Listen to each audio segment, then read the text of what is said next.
Hello everyone and kamusta sa mga Pisces? Alright, kamusta? This is your general forecast for December 2024.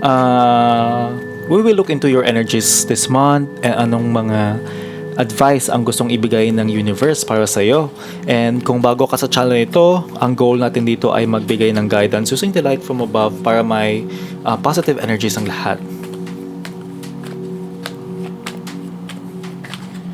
Okay, thank you Jesus. Okay. Woo! Pisces! Kamusta ang mga Pisces? Anong nangyayari sa inyo ngayon? Let's see. Alright. Okay, let's see anong sinasabi dito. You have the Page of Wands in the past. This is telling me that it feels like may pagkatamad or may pagkakonting relax ang mga Pisces recently. I'm not sure anong nangyayari. Maybe you don't feel as much inspired like before. Maybe there are some things na parang hindi ninyo masyadong ginagawa. Maybe there are some things na you just want to relax. Siguro may ganun, may konting, minsan may ganyan talaga, minsan tinatamad tayo, okay?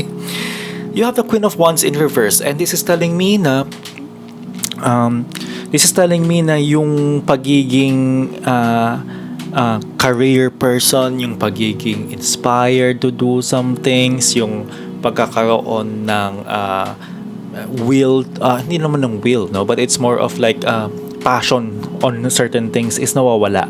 So you have that capability to do things naman, but it's just that hindi ka masyadong nagfo-focus doon. There may be some things na hindi mo masyadong bet gawin in December 2024.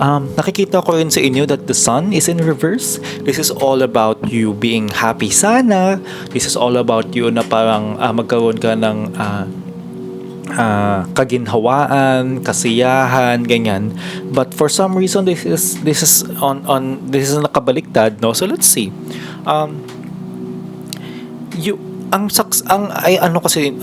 advice kasi sa inyo, Pisces, is the Eight of Wands in reverse. So it's all about you taking your time, no?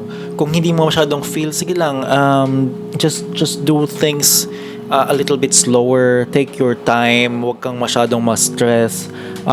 Just make sure that you're still gumagalaw ka pa din, no? So be slow, be a little bit more relax, no? Kung talagang kailangan mong magpaka-relax ng konti, kung kailangan mong mag-take ng iyong kabagalan dyan, it's fine. Just do it. Because you have the Five of Swords in December, this is your potential.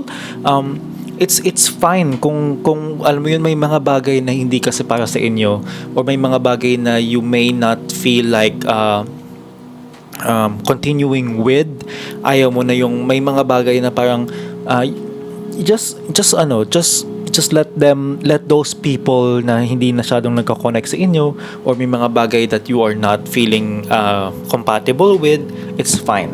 All right? So that's what it's yun yung mga bagay na kailangan mong malaman ngayon. It's just to really take your time.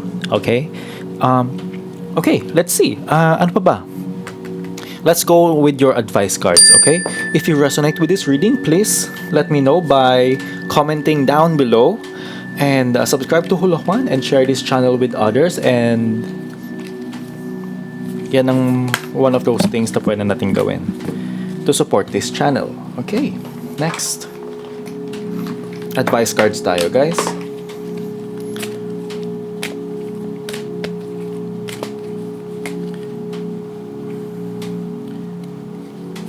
Okay. First card is to sever vows of poverty. Dear one, there's no need to suffer or sacrifice. Hold the intention of undoing any vows of poverty or self-denial that you may have made, consciously or unconsciously, in any lifetime. As you do so, all effects of those vows will be undone for everyone involved in all directions of time. So, ibig sabihin lang nito, guys, right now, kayo, isipin ninyo, ano ba yung mga bagay na parang iisipin ninyo, okay lang na ganito, okay lang na ganyan, kahit na medyo mahirap, medyo hindi ganun ka-komportable. Parang, alam mo yung mga bagay na pinagtiyagaan nyo na lang, tanggalin nyo na yun. Okay? Next is courage. Divine courage is not the absence of fear, but a nudge that says, keep going, do it. Don't worry, all will be well. You have to get quiet enough to hear it. Enough to hear it. Yeah. Dear Divine, may I feel your courage and your will. So, ask for strength when you pray. Okay. Next is spaciousness. What do I no longer need? Help me, God, to release whatever people, places, or things draining my vital essence. Show me what will fill me with enthusiasm and joy. Alright? So, yun yung sabi ko para may mga situation or mga tao na maybe hindi mo na kailangan sa buhay mo. So, give yourself that space. Next is Moonstone. Mystery and intuition. Minsan may mga intuition ka, minsan may mga bagay na pinapakita sa inyo ng universe na hey, dito ka, or minsan yung guardian angel mo yun na parang ito yung gawin mo. Ganon. So just be aware na minsan may mga ganyan na signs or certain parang reminders.